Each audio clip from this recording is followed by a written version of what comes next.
자, 여러분 안녕하세요. 오늘 우리가 함께 깊이 있게 읽어볼 작품은 이청준 작가의 소설 병신과 머저리입니다.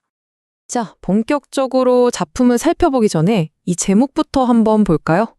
병신과 머저리. 어때요? 굉장히 강렬하고 좀 자극적이죠? 작가는 왜 이런 단어들을 제목으로 썼을까요? 이 소설에서 이 단어들은요, 단순히 누군가를 비하하는 말이 절대 아닙니다. 오히려 전쟁이라는 큰 비극 이후에 그 시대를 살아가는 사람들의 아주 깊은 내면의 고통을 상징하는 핵심적인 장치라고 할 수 있어요. 어떤 의미인지 지금부터 같이 한번 파헤쳐 봅시다. 이 소설의 딱 중심에는요, 바로 두 형제가 있습니다. 그리고 이 형제는 각자 전혀 다른 종류의 아픔을 겪고 있어요. 작가는 이 두 형제의 모습을 통해서 전쟁이 한 세대에게 남긴 직접적인 상처, 그리고 그 다음 세대가 겪는 그 간접적인 고뇌를 동시에 보여주려고 했습니다.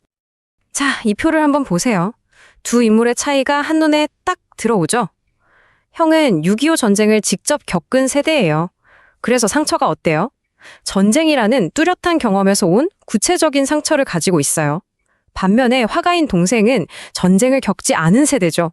그런데 이상하게 늘 허무하고 무기력해요. 뚜렷한 이유도 없이요. 이걸 관념적인 상처라고 하는 겁니다. 바로 이 지점, 이 차이점이 이 소설을 이해하는 가장 중요한 열쇠가 됩니다. 먼저 형의 아픔부터 자세히 들여다볼까요? 형은 직업이 의사였는데 군의관으로 전쟁에 참전했어요. 그리고 그곳에서 자기만 살기 위해서 동료의 죽음을 외면해야만 했던 끔찍한 경험을 합니다.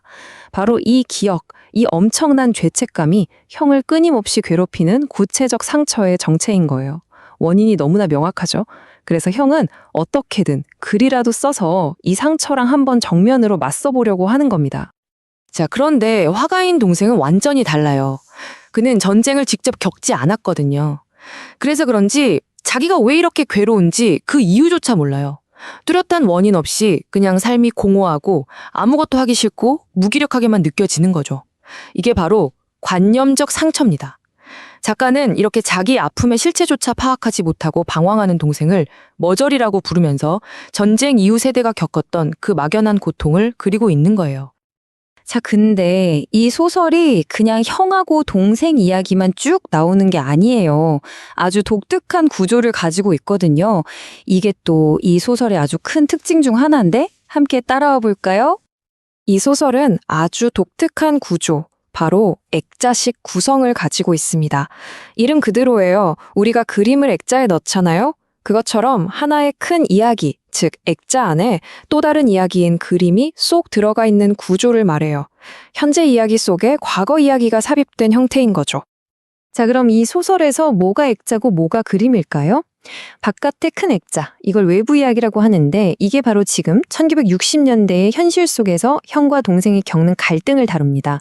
그리고 액자 속 그림에 해당하는 내부 이야기는 뭐냐? 바로 형이 자신의 그 고통스러웠던 전쟁 경험을 바탕으로 쓰고 있는 소설의 내용입니다.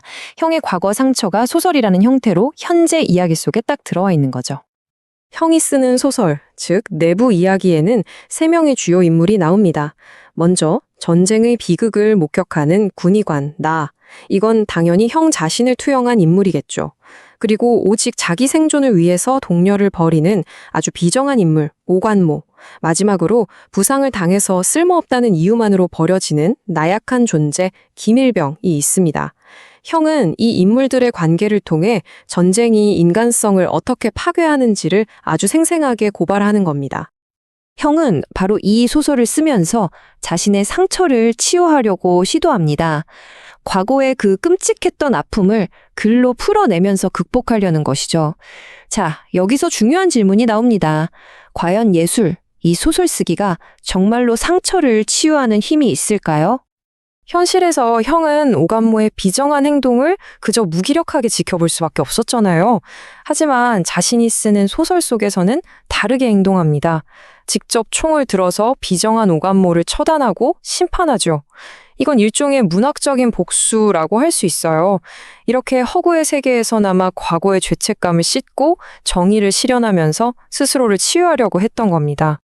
하지만 이 문학을 통한 치유의 시도는요, 아주 예상치 못한 현실의 벽에 딱 부딪히게 됩니다. 어느 날 밤, 형이 우연히 현실의 오감모와 마주친 거예요. 소설 속에서 자신이 처단했던 그가 현실에서는 너무나 멀쩡하게 잘 살아가고 있는 모습을 본 거죠. 그 순간 형은 엄청난 충격에 빠져서 이렇게 중얼거립니다. 현실의 오감모가 저렇게 버젓이 살아있는데 소설 속에서 한 응징이 다 무슨 소용이겠어요. 그냥 공허한 몸짓에 불과했던 거죠. 글쓰기를 통한 치유의 시도가 결국 실패로 돌아갔음을 깨달은 형은 자신의 소설 원고를 불 속에 던져버립니다. 하지만 여러분, 이 실패가 꼭 나쁜 것만은 아니었습니다. 이게 참 역설적인데요. 형은 이 사건을 통해서 비로소 허구의 세계에서 벗어나서 냉정한 현실을 직시할 용기를 얻게 되거든요. 글쓰기를 통해서 상처를 극복하지는 못했지만 그 과정을 통해서 자신의 상처를 정면으로 마주하고 이제는 의사로서의 본분을 다하며 살아갈 힘을 얻은 거죠. 반면에 동생은 어때요? 여전히 자신의 아픔의 근원조차 모른 채 무기력하게 방황하고 있습니다. 자, 이처럼 병신과 머저리는 우리에게 명쾌한 정답을 주기보다는 생각해 볼 만한 여러 질문을 던지는 작품입니다. 오늘 설명을 마무리하면서 그 질문들을 함께 고민해 봅시다. 형처럼 아픔의 원인을 알든 동생처럼 모르든 사실 우리 모두는 각자 자기만의 상처를 안고 살아갑니다. 어쩌면 가장 중요한 것은 그 상처의 실체를 똑바로 마주하려는 용기일지도 몰라요.